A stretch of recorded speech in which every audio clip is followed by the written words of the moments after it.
capítulo 1182 del manga de One Piece, Sasa. Y tenemos un pedido de portada de Toshikazu que pide a Isho disfrutando de un plato de fideos udon que fueron cuidadosamente preparados por un tanuki, por un zorro. Me gustaría saber lo que dice el plato y el vaso de té que tiene por ahí a un lado. Puede que oculte algo, Konoha nunca se sabe. Y lo primero que me llama la atención de este capítulo es que Imu pues empieza a hablar con Loki como si lo conociera. Obviamente lo conoce. La conciencia de Imu está intacta. Como ya sabemos, pues ha sobrevivido desde tiempos ancestrales, así que reconoce a Loki y habla con él. Obviamente Loki no lo reconoce y le dice traidor, lo que nos revela un poco más de lore y nos hace pensar que el nido que en algún momento estuvo de parte de Imu, ya había algún acuerdo para pelear o para alguna alianza ya establecida con Imu, y en algún momento pues traicionó a Imu y probablemente se fue del lado de Joy Boy, aunque considerando que Joy Boy pues perdió y Imu creó el gobierno mundial, pues no tendría mucha lógica que el nido que traicionara a Imu, si Imu pues ya tenía la batalla ganada.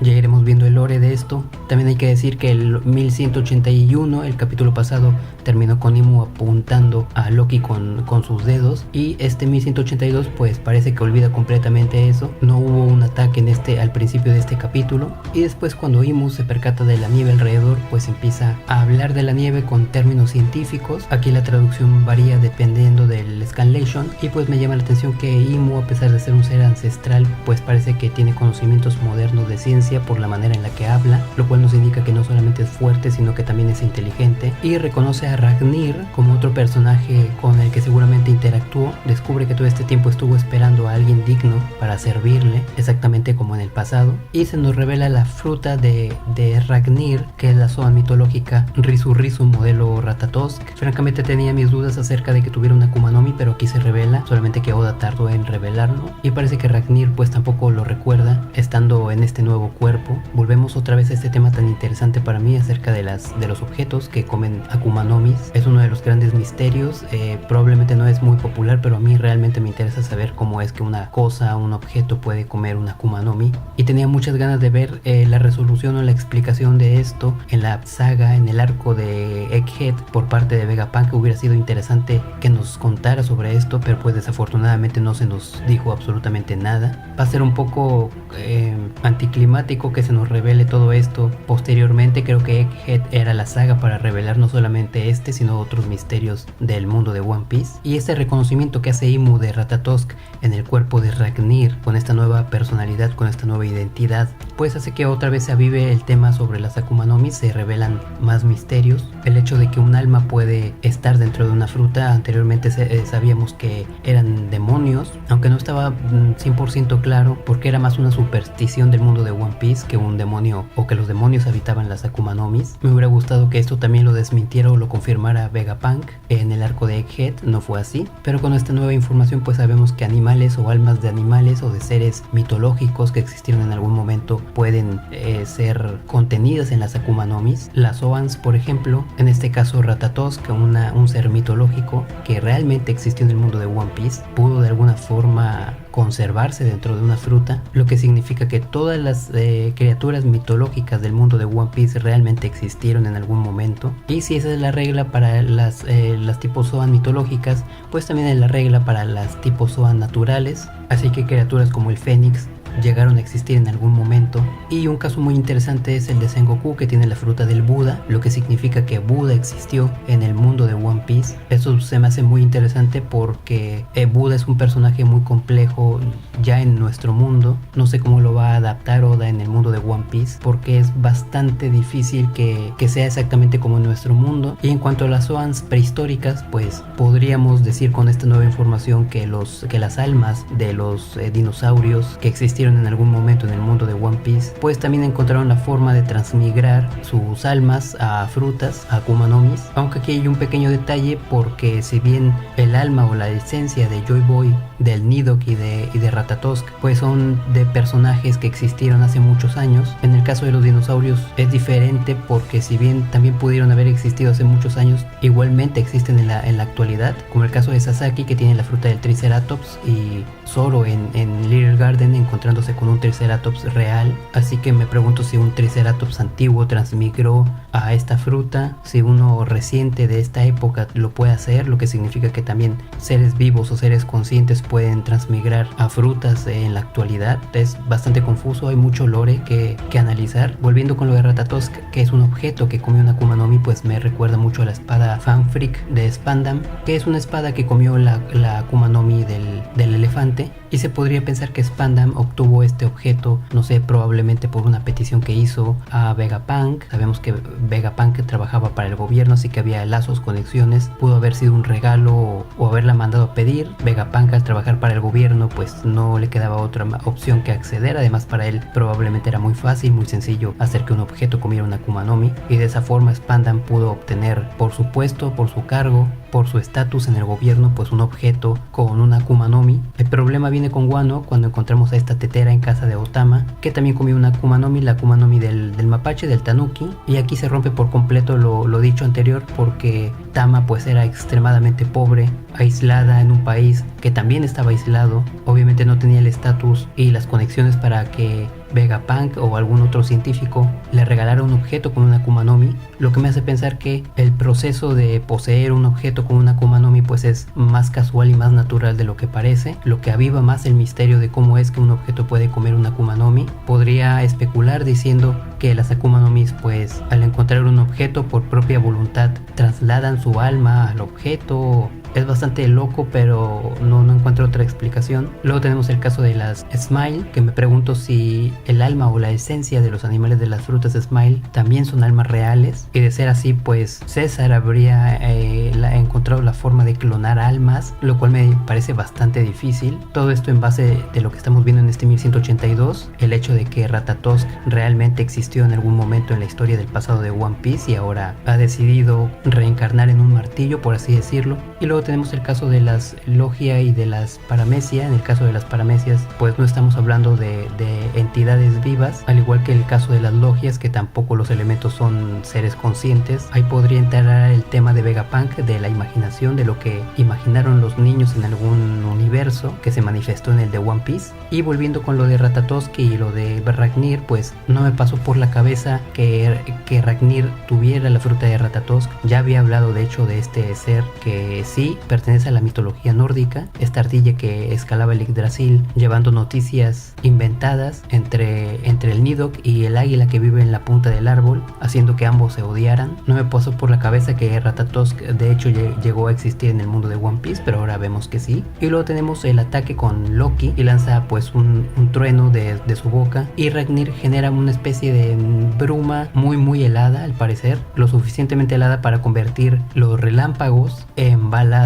completamente sólidas. Este ataque se llama Ragnago Arrow, que se traduce como 5 flechas de hierro y trueno. Aquí sí Oda forzó un poco la física para crear este ataque, esto es meramente fantasioso. Y me llama la atención la pose de Ragnir, que parece que está disfrutando del caos generado. Creo que es una pose bastante memeable de Ragnir, una ardilla que no ha parado de llamar la atención desde que apareció. Y luego tenemos este caos apocalíptico, la batalla entre Loki e Imu. Zoro y Sanji pues no lograron resistir ni siquiera un round, y es lógico que Loki, al estar en su estado Nidhogg, pues pueda inclusive hacerle frente por bastante tiempo con ataques bastante caóticos al rey del mundo de One Piece. Imu crea desde su Hagoromo pues un montón de proyectiles con caritas, como lo hemos estado viendo. Y también me llama la atención que alrededor de Imu parece haber una especie de círculo que aleja la explosión. No sé si estoy malinterpretando, pero parece que Imu está generando pues una especie de campo de fuerza para repeler el ataque.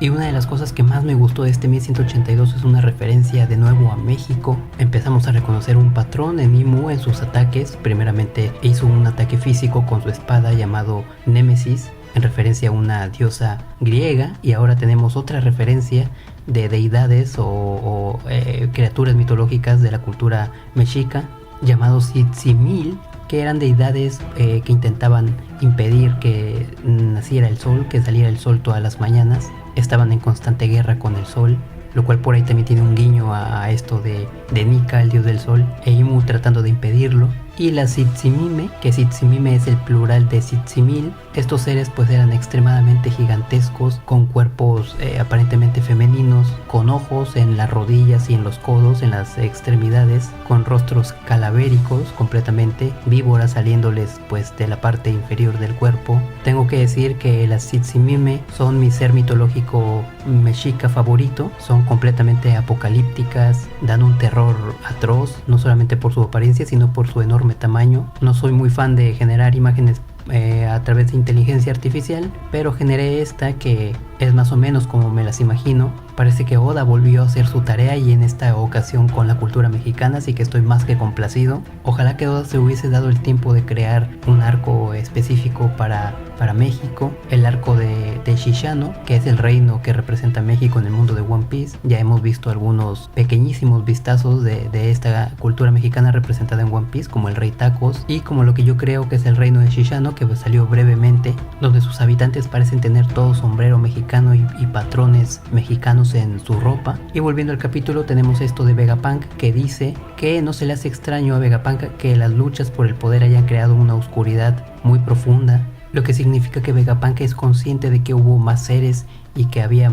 otras entidades poderosas en el mundo de One Piece, no solamente Imu, por ejemplo, traicionando a todos los primeros 20, sino que Vegapunk supone que pudo haber sido más de uno el que quería el trono vacío y se empezó a dar una lucha. Así que podríamos haber tenido otros personajes que tuvieron posiblemente el mismo poder que Imu y perdieron. Luego tenemos la recuperación de Sanji. Sanji se levanta con muchas heridas en él. Por ahí tenemos a Bonnie preocupada por él. Otro lindo momento entre Sanji y Bonnie. En este capítulo pues Sanji vuelve a brillar por su rápida recuperación después de un ataque del ser más poderoso de One Piece. Y tenemos un pequeño flashback donde vuelven a encontrarse Killingham y Sanji. Esto era algo que quería ver, no tan pronto en el futuro, pero pues considerando que Oda va muy rápido, no creo que volvamos a ver una interacción entre Sanji y Killingham, pero me gusta mucho la química de enemigos que hay entre ambos personajes. Killingham le proporciona unas patadas en extremo dolorosas antes de marcharse, así que eso le suma puntos al hecho de que se haya recuperado tan rápido, porque no solamente fue atacado por Imu sino que también por Killingham. Aún así Sanji se recupera y se va volando para poder ser útil en algún otro lugar. Había dicho que este capítulo también fue de Sanji brillando, y es por este momento, por esta viñeta, porque la motivación de Sanji para seguir luchando más allá de rescatar a los niños pues es proteger Elbaf, el lugar que Usopp y Luffy tanto soñaron, lo que nos dice que él está pendiente de los sueños y de los anhelos de sus nakamas, tanto para protegerlos de esta manera, además de pues obviamente la gente de Elbaf que conoció. Más adelante vamos a ver la recuperación de Zoro, pero yo creo que el momento de la recuperación de Sanji es muchísimo mejor que el de Zoro. Luego tenemos el caso de Biblo, que aunque se hubiese quemado la biblioteca, los libros habrían estado intactos porque él los movió a un sótano secreto. Sauro y Robin pues descubren todo esto. Hay un montón de libros que me gustaría analizar, pero creo que las escrituras y los dibujos son tan pequeños que se me dificulta mucho hacer un análisis de ellos. Pero lo más importante pues es que Oda resalta en este capítulo lo misterioso que es Biblo. Yo creo que ya era de por sí un personaje misterioso, pero en este capítulo Oda tiene la intención de que nosotros lo miremos con esos ojos para que cuando revele su verdadera naturaleza pues tenga un impacto mayor. Ya desde hace tiempo se venía diciendo que probablemente era Louis Arnott, el escritor del Brackman, que tiene mucha relación con Elbaf, con Little Garden, con los gigantes. Yo la verdad no estoy seguro, pero sí puedo decir que Biblo tiene una mirada muy humana, no son ojos de animal, sino que son los ojos de un hombre mayor. Y sobre la habilidad de Biblo, la Iku Nomi, que probablemente utilizó para mover los libros, pues podría funcionar para hacer que Loki sea más pequeño y pueda viajar con los Mugiwaras, aunque para eso necesitaríamos que Biblo también viajara con ellos. Luego tenemos esta viñeta en la que Somers, o Super Somers como ahora se hace llamar, encuentra otro barco, y como me encanta el diseño, pues tengo que decir que los barcos de Elbaf me gusta mucho que cada uno tenga un diseño diferente. Este tiene una proa de un caballo. Esos detalles, el hecho de que sean diferentes, por lo menos en la proa, porque lo demás parece muy similar a los demás barcos de Elbaf, el hecho de que varíen en la proa pues es un detalle que a mí me gusta. También la pregunta de dónde sacó Somers el barco, porque ya hemos visto una especie de ángulo del puerto que nos permite ver lo que hay a los alrededores, y no hay ninguna clase de astillero o de almacén de barcos en el que pueda haber alguno que esté cerca del puerto. Otra opción es que lo haya generado Killingham, pero no tiene mucho sentido porque Killingham estaba bastante lejos en ese momento, así que mi conclusión es que es un barco real. Y hablando de los barcos y Killingham y los sueños, pues sería genial que una persona que no tuviera malicia pues comiera la fruta del Kirin y generara un barco de los sueños. Sería bastante interesante de ver eso, mucho romance. Probablemente sería un barco con alas, con jardines. También hay que decir que Somers está volando con alas muy parecidas a las de Imu. Probablemente el Omen le provee a los usuarios los mismos poderes que tiene Imu: generar alas, generar balas de plomo y generar prácticamente cualquier cosa que imaginen. Luego tenemos esto que creo que va a ser bastante polémico, que es Gerd recuperando sus dedos. Probablemente muchos piensen que no es posible, pero realmente médicamente sí que es posible recuperar los dedos si han sido cortados de una forma extremadamente limpia. Y si se llega al hospital de forma muy rápida, pues es posible salvar los dedos, aunque requeriría pues años de recuperación y rehabilitación, pero en teoría es posible recuperar tus dedos si son cortados de la manera en la que describí. Chopper estaba bastante cerca del lugar, así que pudo atender a Gerd. También menciona que los cortes eran bastante limpios, se cumple lo que yo dije, las condiciones para que recupere sus dedos, así que pues no veo mayor problema con esto. Oda ha combinado perfectamente de forma muy balanceada lo que es el realismo con la exageración del shonen, así que para mí está bastante bien justificado. Probablemente el hecho de que las consecuencias de los ataques de Imu pues no tengan repercusión real es lo que pueda enojar a los fans, porque si todas las personas que fueron atacadas por Imu reviven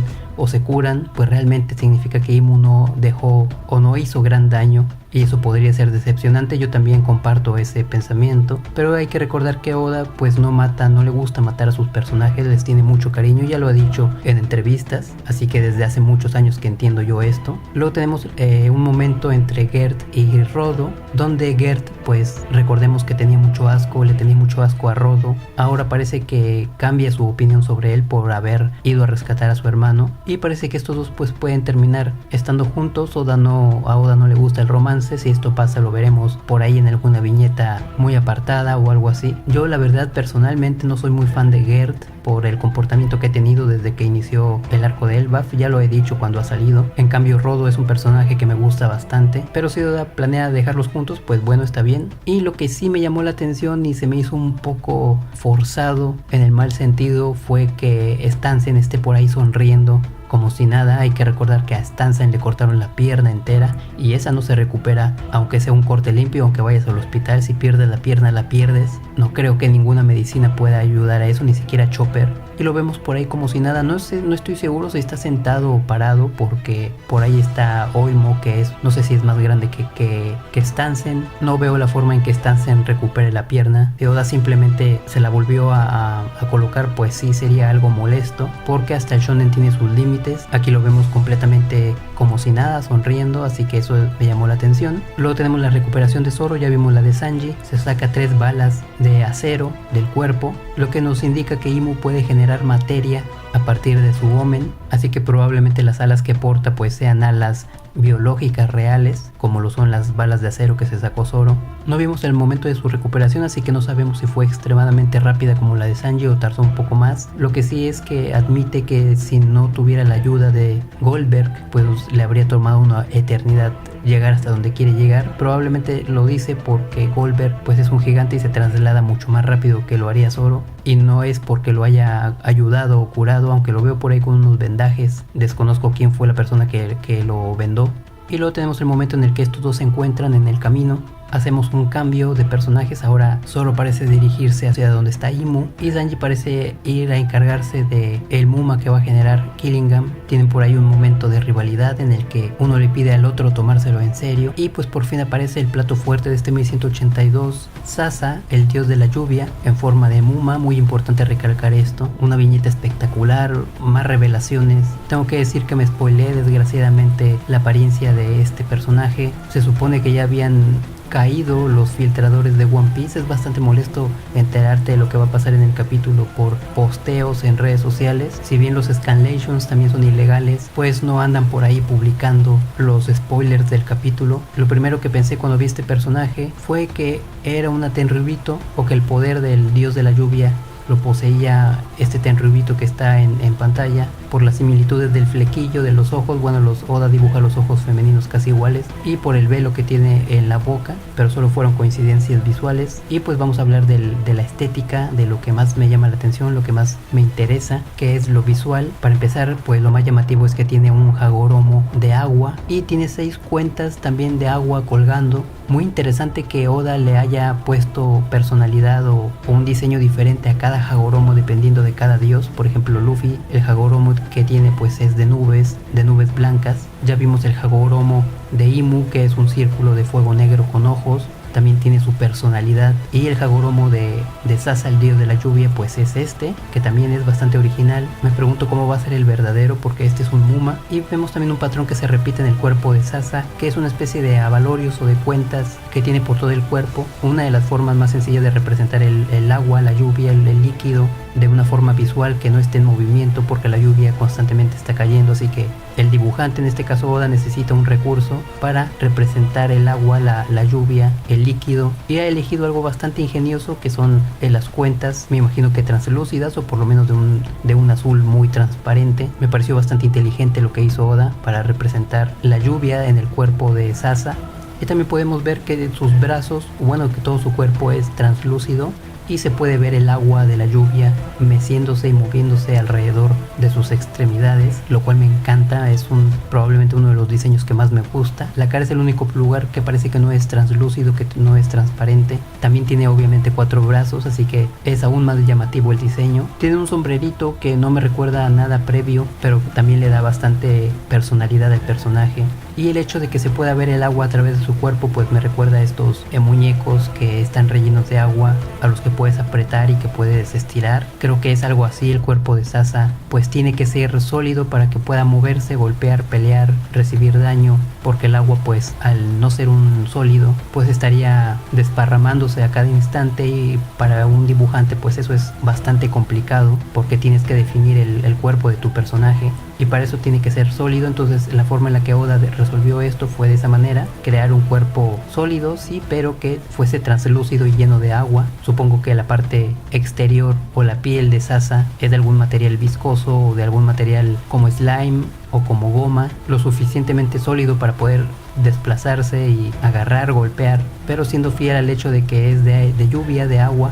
Y bueno, esa es la representación del dios de la lluvia. Me pregunto si existe la Akuma no Mi para que se genere este dios, como en Luffy, la Gomu Gomu, que realmente es la Ito Ito modelo Nika. Pues me pregunto si existiera lo mismo, pero para Sasa. Ya hay un personaje en el universo de One Piece no canónico, que es Honey Queen, de la película de la aventura en el país del engrane, pero ella poseía la Toro Toro no Mi, que es una logia que la convertía en una especie de líquido rosado, que no era precisamente agua. Seguramente se decidió esto para que no chocara con la futura fruta del agua. En ese momento pues era muy temprano para One Piece, apenas se estaba tomando rumbo. Seguramente los directores de la película pues no quisieron que chocara esa idea, pero es el único personaje que ha manifestado una fruta de este tipo. Y ahora que vemos que Sasa tiene un cuerpo físico, pues ahora sí que puede caer al agua y dejar de moverse y hundirse, a pesar de estar hecha de agua, porque pues existían las hipótesis de qué pasaría si el usuario de la fruta del agua cayera al mar. Lo más seguro es que se disolvería. Había muchas contradicciones, muchas preguntas, y si Oda ha elegido resolver esto con un cuerpo físico como el que estamos viendo, pues entonces perfectamente puede tener la misma consecuencia que todos los usuarios. Y me gustaría saber más, siguiendo con el tema de la Akuma no Mi de Sasa, pues yo propondría que fuese la Ame Ame no Mi. Ame significa lluvia en este caso, porque no hay que confundirla con la Ame Ame no Mi de Gaspado, el villano de la película de la aventura en Dead End, una de mis favoritas. Todas estas películas que han salido de One Piece antes de los films realmente son bastante valiosas, a mí me gustan mucho, pero no es canónico no confundirla con esta fruta que es la Ame Ame no Mi, siendo la palabra Ame caramelo. En este caso la palabra Ame significa tanto caramelo como lluvia. Esa podría ser el nombre de la fruta para despertar este dios, pero a Oda también le gusta jugar mucho con las onomatopeyas, en este caso Sasa, que es la onomatopeya para lluvia, así que podría ser perfectamente la Sasa Sasa no Mi. Y haciéndolo un poco más divertido y poniendo a trabajar un poco más la cabeza, se me ocurre la Bisho Bisho Nomi, por ahí se me fue una Z al principio de Bisho, la Bisho Bisho Nomi, que es la onomatopeya para estar mojado, no la onomatopeya de lluvia ni de agua, sino la onomatopeya para estar empapado en agua. Y el usuario que comiera esta fruta pues se sentiría muy desafortunado porque solamente le permitiría estar mojado todo el tiempo. Probablemente si la pule un poco más pues pueda generar agua o charcos o algo así, pero sería una fruta que a priori sería pues bastante mala. Sin embargo, escondería la verdadera naturaleza, que sería el dios de la lluvia Sasa. Una vez que se despertara pues podrías convertirte en este ser. Sería bastante divertido, por lo menos para mí. Y bueno, tanto Killingham como todos los caballeros de Dios, incluyendo Somers, le temen a Sasa. Cuando Killingham la invocó, pues lo hizo con bastante miedo, temiendo que se le fuera a salir de control. A pesar de que son caballeros de Dios, a pesar de que son muy fuertes, pues tienen un miedo ancestral a los dioses, en especial al dios de la lluvia Sasa, también al dios del sol, lo que significa que los otros dioses también son de temer para estos caballeros de Dios. Seguramente les explicaron, al igual que lo hicieron con Nika, que estas entidades pues eran malas, eran malvadas. También nos explica Killingham que al estar tan alto en Tierra Santa pues es imposible que llueva. Como no han experimentado la lluvia pues es algo que temen. Se me hace un temor bastante infantil, lo que hace que los caballeros de Dios puedan ser vistos como humanos normales. Tanto los humanos que ellos desprecian como ellos mismos tienen miedos, ambos tienen miedo, ambos temen a cosas, así que este temor los hace bastante humanos. No los exime de todas las porquerías que han hecho, pero sí los pone en una posición bastante humana. Y también se habla de la danza de la lluvia, que este ser pues llega, se llama con esta danza. Otra vez tenemos el concepto de la danza o el baile. En este caso la danza de la lluvia es algo real en nuestro mundo. También tenemos la danza de Nika, que la hemos visto ya muchas veces. Y por lógica pues también estaría la danza del dios de la tierra, la danza del dios del bosque, la del dios de la guerra incluso. Me pregunto cómo van a ser las otras danzas y me pregunto cómo va a ser la danza de la lluvia en este mundo del One Piece. Probablemente tenga una pose diferente que la de Nika. Y hablando de los dioses, pues hay que recordar que en Skypiea se nombraron los 4 dioses: el del sol, el de la lluvia, el del bosque y el de la tierra. Y pues seguramente muchas personas le han estado atribuyendo personajes, quién podría ser cuál. Luffy obviamente es Nika, el dios del sol, está confirmadísimo, pero quedan los otros 3. Yo propondría a Dragon o a un personaje que nunca ha salido, también sería buena opción para el dios de la lluvia, siendo que Dragon pues generó una lluvia ahí en Locktown, que puede ser asociada o no a su Akuma no Mi. Pongo a Dragon por también ser bastante importante para la trama. Luego está el caso de Chopper, que podría ser Cernunnos, y Cernunnos, al ser un dios que está emparentado con el bosque, con los animales, pues se encajaría bastante bien. Aunque no me convence mucho que Chopper sea un dios oculto. Siento que no es el desarrollo que yo le daría a Chopper. A Chopper yo le daría un desarrollo de personaje basado exclusivamente en la medicina, teniendo que enfrentar retos no de peleas, sino de ciencia médica. En cada arco pues obviamente hay peleas y heridos, y tendría Chopper que atender cada vez casos más difíciles e irse convirtiendo en un gran doctor. Creo que ese es el frente de batalla para Chopper desde mi perspectiva. Y pues está Imu, que muchos lo asocian con el dios de la tierra. No sé si habrá otros candidatos para el dios de la tierra, aunque ya vimos que tiene la Akuma no Mi, lo que podría descartar completamente que fuese el dios de la tierra. Y hay otros dioses también, no solamente se limita a los de Skypiea, sino tenemos el dios de la guerra de Elbaf, otro dios que es completamente canónico dentro de la historia del mundo de One Piece, que podría ser Loki. Y si existe el dios de la tierra, pues también existiría el dios del mar, que no se ha dicho que siquiera exista, pero podría ser Shirahoshi. Sería creo que la candidata más acertada, aunque Shirahoshi ya es el arma ancestral Poseidón, y Loki pues tiene la fruta del Nidok, así que obviamente pues esto no está completo. Hay muchas dudas, muchos huecos en estas proposiciones. La semana que viene no hay capítulo, y esto es todo lo que más me ha gustado de este 1182, lo que más me ha llamado la atención, y esperar el siguiente capítulo.